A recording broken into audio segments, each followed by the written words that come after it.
You just hit Caleb in the eye. Didn't hit him. Did you hit him? Yes. No, I'm sorry. Your eye was closed, right? Yeah. Okay. Yeah, ready? Hey, don't do it again. I'm leaving this in. Hey, everybody, it's Brad. And I'm a horrible mother. It was an accident. Well, it wasn't. Never mind. So, she's Krista. Where are you going? I'm out. Today, it's all about spring. It is. See, she's all springy. She's springy. Right. We have got so much to do. The sun is shining and the birds are chirping. The chickens are roaming around. Oh, well, we'll tell you about that. We decided to change a little thing up. But this morning, or when I was working out there, I heard some creatures. There's creatures out there that sound birdish, but it didn't sound like turkeys. So I wonder. Spring. No, I have heard turkeys. I know. I was sitting out on the deck the other evening. I like to go sit out on the deck after barn chores and have a cup of tea and just enjoy, smelling nature and hearing all the birds chirping. I heard turkeys. It's no lie, heard turkeys. But I don't know what I'm listening for. They don't sound like the thing you hear. Maybe it's a bear. It was no bear. Wouldn't surprise me. That's no moon. That's Anyway, space station. let's get on with the springiness. Okay, so today is, I guess you would say, the beginning of spring. It is the beginning of spring, I think, for us. We seeing- may get some more snow, but not. It's pretty much It's pretty much done, yeah. Yeah, oop, cow over there That's is you. sneezing. The sneezing calf. Yeah. But we're going to try something here that we have not tried before. I am apprehensive, but optimistic. Yes. And that is free ranging our chickens. Right. We know that there are some predators around here, but ever since the cows have been around and the donkey's been around, we haven't seen anything. Right. So positives. Positives, you're going to have healthier eggs. You'll have less bug infestation in your yard. We have a huge tick problem actually already, and it is just the beginning of April. Ticks go from March till November, and it's a huge issue here. Lyme disease is crazy. Is a big deal. Another benefit to having free range chickens is your pasture. They'll go out there and they will scratch through all of the poo that's there, and they will pick out what they want, which sounds really gross. But it's good for them. But it's good for them, and it also helps to spread out all the manure. So it's a really great benefit to your field and to your chickens and all around. Yeah. Now a quick word on it is we have had these chickens in this pen and this run for quite a while, months. Yep. And so it's morning. You want to do it in the morning, and you want to open up one area so they know exactly how to come in and where they're supposed to go at night and where they can get to if there is danger for safety. Right. So we're only opening up a very small part, but our ladies and the one gentleman should be pretty happy. Yeah. Oh yeah. Let's go see. Now, I would love to think that my chickens just come running because of my devilish handsomeness, but it's not true. I've conditioned them with food. So they know when they hear my voice, they're gonna get goodies. Especially him. See him down there? So this is gonna be where we're gonna open it up. We're gonna bend this back, and ultimately I'm gonna go ahead and put a carabiner or something on there so we can lock it in at night. But let's see how this goes. Come on, chickens. Look what I got. They're like, oh, this is foreign. Yes, you're very impressive. Come on. Check this out. Look, you're outside your coop. And the chickens are doing great. We've opened it up like I showed you. And some are hanging out, some were walking around, some are going into the field. No incidents. And we're doing, hey, what's up, Caleb? Yeah, they're doing good, which brings me to our next project. We're gonna add some more electrical lights to the barn here, because we initially only started out with 4. Hi, ladies. And hopefully Brad doesn't fall off the roof or you know, I don't like being up there anyway, but so here we go. And I've got my faithful helpers here. We got Ruth, of course, and Grace, and Caleb. And over there, we've got, who's that? Clover. Yeah, that's right. And I'm up on a ladder, and I don't like being up on a ladder, but it's gotta get done. Hey, did you turn the power off? Yeah? Just kidding, I did. You're doing great, kid. Look at that. Just like a pro. Nice. There, I'll hold it for you. Get your screwdriver ready. Yeah, exactly. Doing a great job. Doing a great job. Moment of truth. Yeah. Okay, but in a moment of full confession, something happened. I think that the light box up there is faulty because when I turned it on, it popped a breaker. Just like that. Troubleshoot. And another exciting thing about spring is our growing towers. Yeah.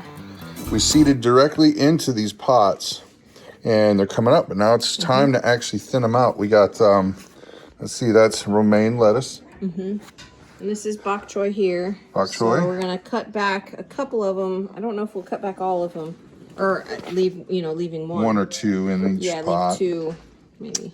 And we'll show you some more. You mentioned, yeah, we absolutely love these vertical growing towers. Yeah.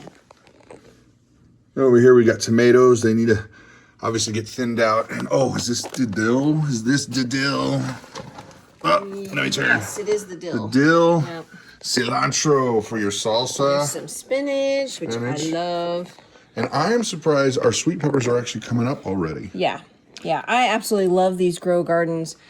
These tower Vertical garden towers. stock, vertical Green tower. stock. Green stock. It's right there. We haven't put our boxes up Oh yet. goodness. They're great. I'll get it straight. It's a green. Yeah, I love these things because now when it gets to be warm, we'll be able to move them right outside. Yep. And we've got plenty of sun in this room here. And Yep. it's fantastic. You just water from the top and it distributes it through all the buckets. Yep. Pretty cool. Yep. And that stuff's great, by the way. Love that stuff. Yep. So, oh, That let's is look not over a here. paid advertisement. Well, it's not. No, I know. I'm teasing. So these are the ones we started from seed in these little Jiffy pod things. These are really working really great. I just turned them so they were reaching toward the sun. Yeah.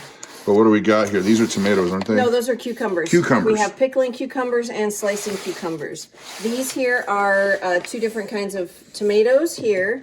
These are the cantaloupe and watermelon varieties. Yep. And then these are more tomatoes and peppers. The peppers are the ones that haven't come up all the way yet. They're starting to, but the others are tomatoes. Oh, and thank you to our friends from church who gave us this awesome I love this. rack. I love this. It is really cool. I like it a lot. Yeah, I do too. And it gives a lot of room for, well, you can see what it does. Yep. Back to work. Yeah. Not for you, for me. Yeah. Another exciting thing about spring is the potholes. Ah. That's not exciting about spring. Oh, it's exciting when you bang your head on the top of the tractor or the truck just going 5 miles an hour down the road and they put weight restrictions so you can't drive your truck up and down the road. Yeah, that's exciting. Not exciting. Pills, Garth. I know, your pills, Garth, right? So what we're gonna do today, or I'm gonna do, since it's dried out just enough, is hopefully we're gonna put what's called a box blade on the back of this tractor, and you basically scrape little bits off of the existing dirt, concrete, rock driveway to fill out the potholes, because they are nasty and detestable and they gotta go. So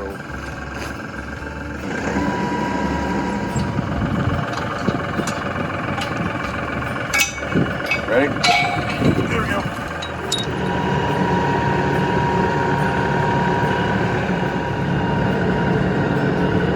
This one's pulled out. It's not bumping. All right, time to fix these potholes.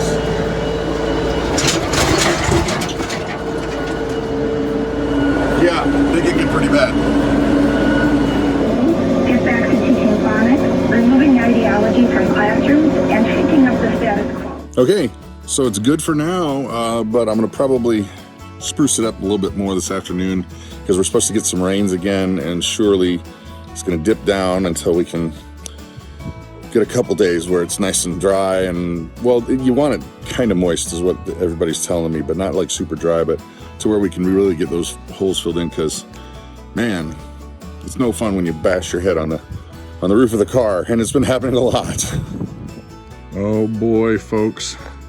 And the former owner of this house was a huge fan of flowers, and all of this whole area is planted with flowers, and you can see they're starting to come up. They're gonna be beautiful, beautiful flowers soon. Roses over there, and hopefully lots and lots of grass out there. We planted that seed during the winter.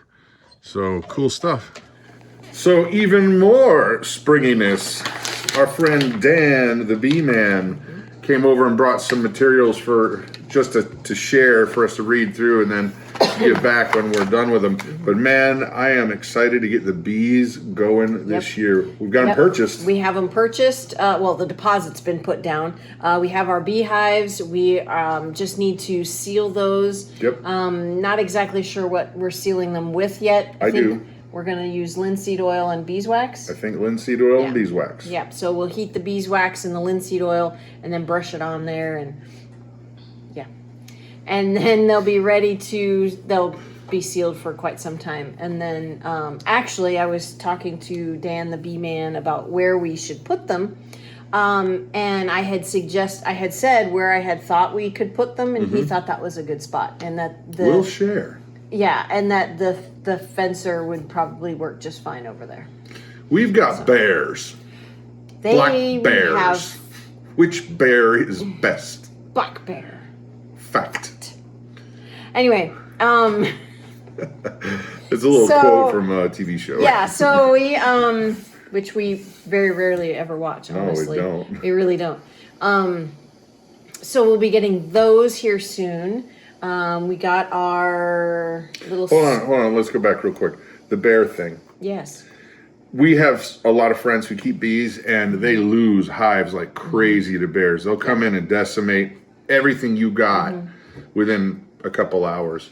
We had one friend that said that the bear took his hives apart, and then he actually mockingly took one of each of the frames, and he found little chunks of frame and honey for a long, like, mile trail. So he's just like moseying along, chewing on them, chewing them up, leaving some. Oh my goodness. And in Wisconsin, I believe you can register your hives with the DNR, and it's like an insurance policy. I think it's like $10 or something. There's a small fee, but then if bears do get it, they replace your equipment. That's really nice. That's really not so nice. good for the bees. Not so good for the bees, but equipment's not cheap. No. Something he did mention, though, is that you make sure that the perimeter is far enough away so that the bears can't reach over and knock the hive over. I thought that was a good tidbit of information. Before we moved to Wisconsin, I used to think I would love the idea of having bears around. Now, not so much. I don't want bears around. Not so at all. much. No. But bears are not our friends. They're here. They're here. And you know, they can smell all kinds of things in the wind. And yeah, they can. Anyway, spring has sprung. Oh boy. So I think with that, we're going to say goodbye. Yes. I'm Brad. Yes, I'm Krista. You guys have an amazing, earthquake test and blessed day.